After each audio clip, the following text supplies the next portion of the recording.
Hey everyone, how you doing? My name is Aaron Collins, and this is another rendition of me addressing worldly issues in a godly way. Hope everyone's doing well this beginning of the week. So I just got through working an event called Coachella, which is a music festival here in Southern California, and it was pretty much without its experiences and without excitement. It was what it was.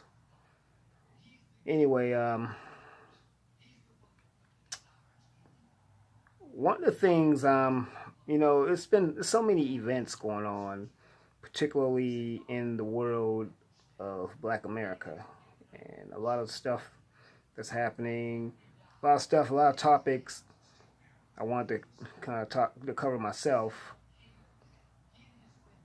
There's so many to talk about, whether it be Cynthia G versus Chrissy, and this whole issue with Devontae Clark, who's the brother of Stephon Clark, the young man that was killed by Sacramento police.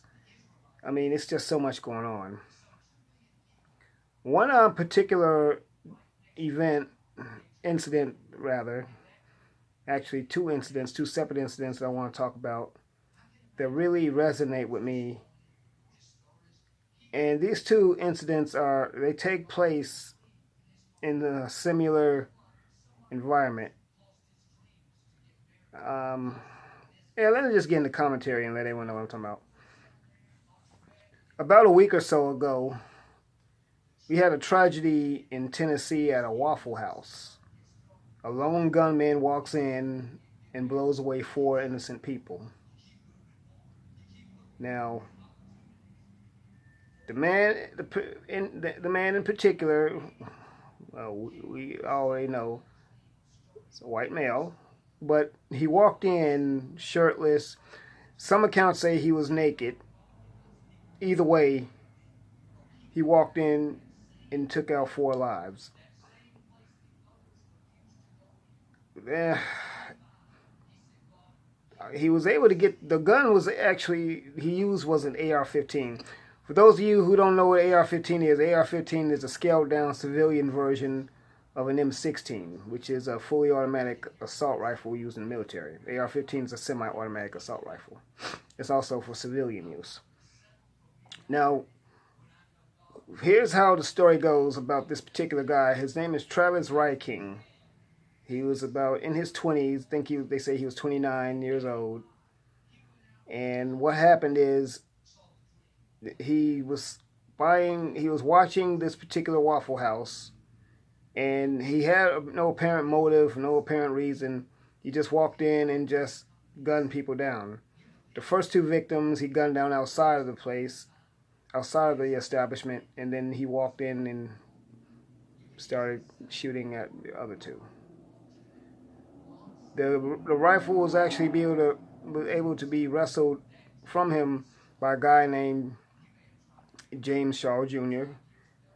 Now James, he waited for the gunman to reload before he went and did anything. And even though he doesn't like being called a hero, he is still a hero. And the fact that he acted so swiftly, it speaks volumes. He doesn't want to be referred to as a hero for the simple fact that he said that he was really thinking about himself and about his daughter, and he just acted quickly. But I'm gonna go on record and call him a hero for the simple fact that he's a black male who's not a superstar, who's not a basketball player, not a athlete, not a rapper. He's just a regular, average, everyday black man that's trying to probably make a living, raise his daughter, and just get on in life. That's what makes him a hero to me. And the fact that he just acted so swiftly, I mean, it happened so fast. I can believe him, and I applaud his honesty from the way he was describing the account. It was pretty scary. I know it was, but he said the thing he was thinking about was his daughter, and I can respect that. Now, back to Riot King. He was able to, after he wrestled the weapon from him and threw it behind the counter, Riot King was able to escape. But he was found I'm not sure how long it took for the police to find him, but they found him. And as usual, of course, they took him, they apprehended him, no incident, still alive. He wasn't shot down or anything. He wasn't none of that. He was still taken alive. Now, some background on this particular guy, Riot King. They say that a year ago, the same guy, Travis Riot King, scaled a fence at the White House. At the White House with some weapons and demanded to talk to the president. Now, imagine that. The president of the United States. I'm talking about 45, his orangeness himself, Donald Trump. He demanded to talk to him. He was, of course, apprehended, but he was released. He was released, and the weapons were returned back to his father. Riot King, of course, is from Illinois. I hate to say that, being from Chicago myself. But anyway, yeah, he's from Illinois. And the guns were returned back to him with his word that he would not give the guns back to his son. And that was it. That was the final chapter. They closed the book on that. Now, the feds and everyone had this guy.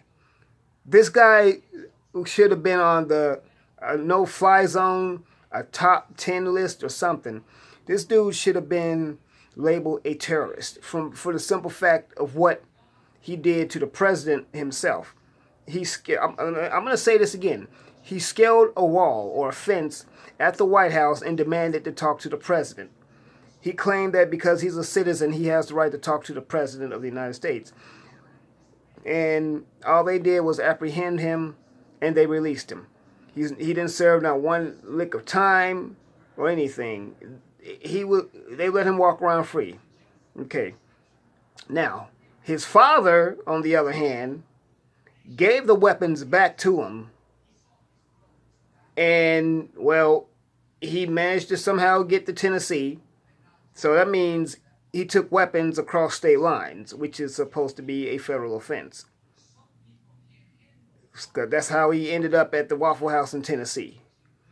And the AR-15, from what I understand he had, was actually one of the same weapons he used when he climbed the White House fence.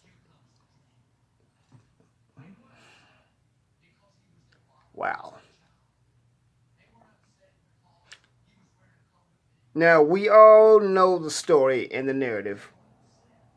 If this had been a black man, an African American, who scaled the White House fence and demanded to talk to the president, he wouldn't have even made it out of the area. He would have been gunned down simultaneously. As soon as he jumped the fence, he would have been gunned down right then. Wouldn't even been given a chance to say a word. He would have been shot, dead. This guy, black men have been shot in the street unarmed. Philandro Castile, Alton Sterling. I don't need to go down the list. You know the story. You know how it goes. This guy had weapons and climbed the White House fence. And yet he was allowed to live a year later to go down and snuff out 4 promising lives at a Waffle House. You know, and this whole thing is starting, the narrative, it's like it's a, oh yeah, of course. I saw, when I read the article, I was waiting for it. I waited for it. Boom. Right on the spot, they pulled the mental health narrative. He suffered from mental health. I mean, yeah. They did it. It's a pattern here, though, y'all. It's a pattern, family. It is the same pattern. The feds had prior knowledge on this guy. They knew what he was capable of from what he did at the White House. And then they let him go. Now, why does this sound so familiar? Oh, yeah. It's because it's the same thing that the feds did with Nicholas Cruz. For those of you who don't know who Nicholas Cruz is the young man who went to a school in Florida and blew away, 17 people? I forget how many. And they had knowledge on him from Instagram or Twitter feeds on what he was doing, and yet they didn't act then. And I'm talking about the feds, the FBI. And this is the same FBI who labels people that look like me as BIE, Black Identity Extremists. But yet you got a bunch of white identity extremists running around, mass shooting in schools, churches, and now Waffle Houses, and getting away clean.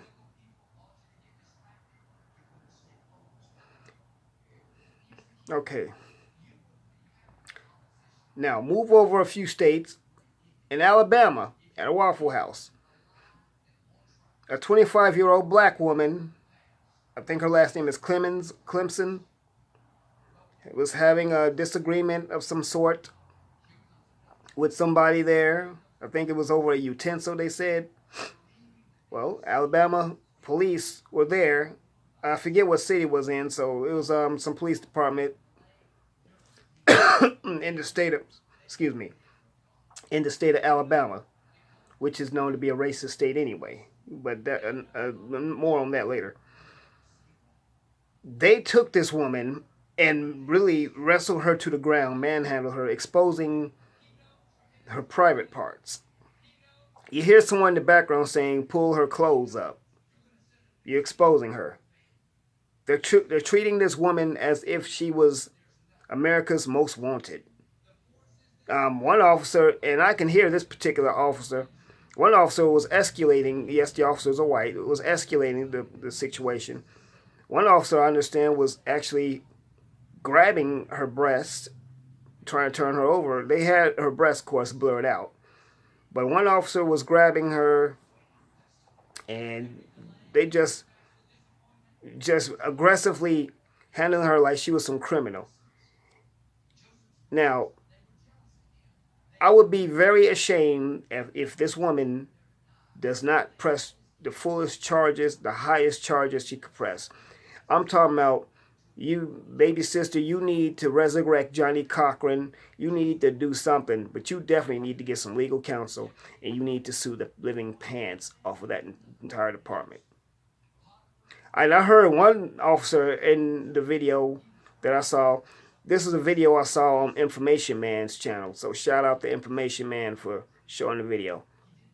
One officer was saying something like he'll break her arm or something like that, just making a threat. So let me get this straight. You aggressively manhandle unarmed black women for disagreements in Waffle Houses and expose their body parts. But yet, a few states over, you got this maniac, this devil, killing 4 innocent people, runs away scot-free, and not to mention a year or so ago, scaled the White House, and he gets taken into custody alive. Not to mention, these are the same weapons that were confiscated from him a year ago, after the White House incident, given back to his father. And his father, which I hope they bust his father too, gives him his weapons back. This goes to show, this is living proof of the type of system that we live in, the type of injustice system we live in. There is 2 types of justice. It is not a fair system. It is not a fair legal system that we live in at all. And if black men don't get up in arms about this, don't get pissed off about this, then something is wrong with you. And then seeing how this black woman was mistreated, that should ignite all kinds of fury and fire under you. I know it has me. I'm upset behind this.